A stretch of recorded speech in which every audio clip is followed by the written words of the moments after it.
Welcome to Bedside Case Files, where we explore real patients, real findings, and the art of diagnostic reasoning right at the bedside. This is episode 7, A Matter of Balance. A 35-year-old woman presents with months of progressive numbness, tingling, and imbalance. Let's watch her walk. Her gait is clearly abnormal, wide-based, unsteady, and cautious. This is ataxia. But ataxia is a description, not a diagnosis. The real work now is localization. Is this cerebellar, sensory, vestibular, or something else entirely? Her feet tell an important story. Pes cavus and hammer toes reflect a chronic, length-dependent process affecting multiple peripheral nerves. In a patient with ataxia, that pattern should immediately suggest polyneuropathy. When you suspect a peripheral neuropathy, reflexes are one of your highest yield exam maneuvers. So we start proximally. In our upper extremities, the reflexes are brisk, clearly present, even exaggerated. That's an important finding, and it's not what you'd expect from a purely peripheral nerve process. So if the arms are brisk, the legs become the next crucial clue. So here we are at the legs. Despite multiple attempts, the lower extremity reflexes are absent.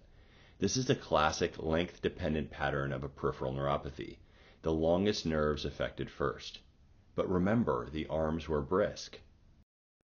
Now put these findings together. Brisk reflexes in the arms, absent reflexes in the legs. This combination should immediately make you pause. A purely peripheral neuropathy doesn't produce brisk reflexes, and an isolated central process doesn't abolish ankle or patellar reflexes. So this process can't be confined to a single level of the nervous system. When reflexes don't point neatly to a single anatomic location, sensation becomes the next key localizer. We start with pain and temperature, small fiber function. She does have abnormalities here, but they're relatively mild. No. Okay. A little bit. Cold. Okay. Cold.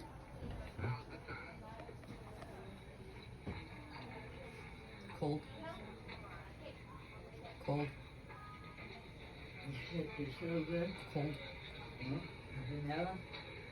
Cold. Is that harder for you to tell? That's hard for me to tell.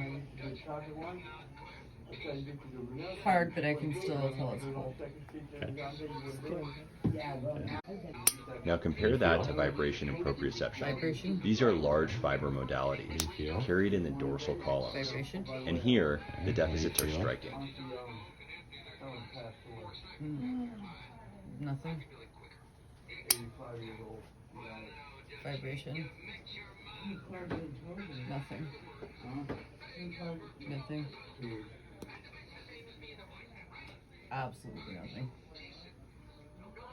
That's nothing. Tell me if it's up or down. I want you to close your eyes for this part. Okay. Okay, ready?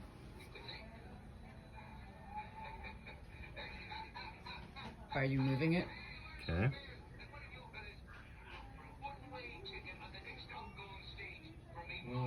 I got nothing.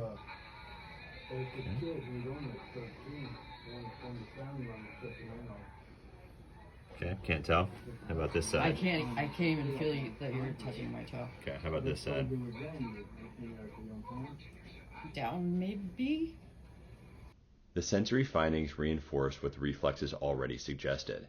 This is a predominantly large fiber process. Pain and temperature, small fiber modalities, are affected but only mildly. In contrast, vibration and proprioception, large fiber modalities, are affected profoundly. The Romberg test helps confirm what we're already suspecting. Romberg does not test the cerebellum, a common misconception. It tests proprioception. When she closes her eyes, she loses her balance almost immediately. And I want you to feel steady there, which is good. I want you to close your eyes now and try to maintain your balance. Okay, good. You can open your eyes now. Okay. This is sensory ataxia, driven by loss of proprioceptive input, not a primary cerebellar disorder. Now we can finally name what we're seeing. This patient has evidence of peripheral nerve involvement and spinal cord involvement, all at the same time. This combination of myelopathy and peripheral neuropathy has a name. It's called myeloneuropathy. Whenever you're faced with polyneuropathy or myeloneuropathy, a framework helps you narrow efficiently. Think metabolic, toxic, inflammatory, infectious, and hereditary. This approach keeps the differential broad at first, then allows the history and exam to do the narrowing. Now we apply the framework.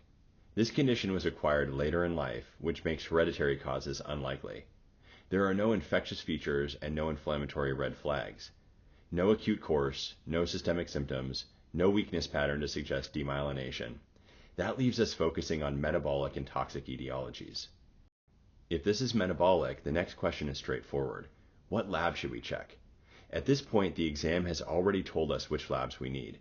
This is hypothesis-driven testing, not a fishing expedition.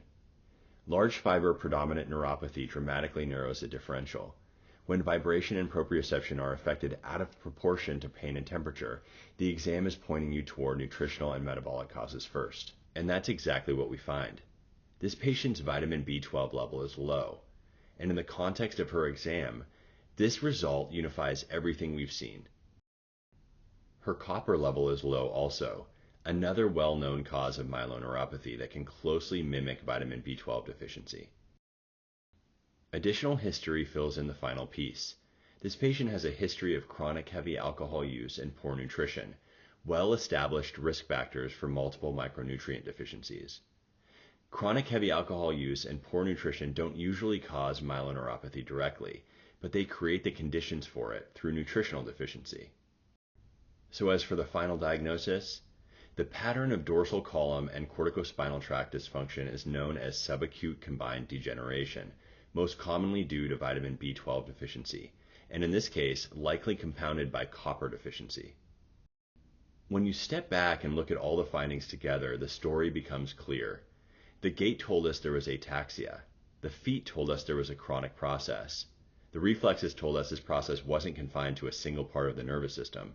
And the sensory exam told us exactly where the disease is located. This diagnosis wasn't made by a lab test. It was made at the bedside. Today's case highlights one of the great truths in bedside neurology. The neurologic diagnosis often declares itself long before any lab result returns. A single observation, the patient's ataxic gait, set our initial hypothesis. High-arched feet and hammer toes pointed to chronic nerve involvement. The reflex exam refined localization, revealing both peripheral nerve and corticospinal tract involvement. And the sensory exam, showing profound loss of vibration and proprioception, completed the anatomic picture. By the time we sent blood tests, the bedside exam had already told a unified story. A myeloneuropathy consistent with subacute combined degeneration due to vitamin B12 deficiency. A few key takeaways. First, pattern recognition comes before confirmation. The physical exam doesn't compete with laboratory testing, it guides it. Second, reflexes localize disease, not just severity. The combination of brisk reflexes and absent reflexes signals simultaneous upper and lower motor neuron involvement. Third, sensory ataxia is a proprioceptive problem, not a cerebellar one. Loss of vibration and position sense can profoundly destabilize gait, even when strength is preserved. Fourth, a single disease can affect multiple levels of the nervous system. Vitamin B12 deficiency is diagnostically challenging because it produces mixed central and peripheral findings in a single disease. And when it's missed, the consequences can be permanent. And finally, frameworks don't replace the physical exam, they sharpen it. I'm Andre Mansour, and this is Bedside Case Files.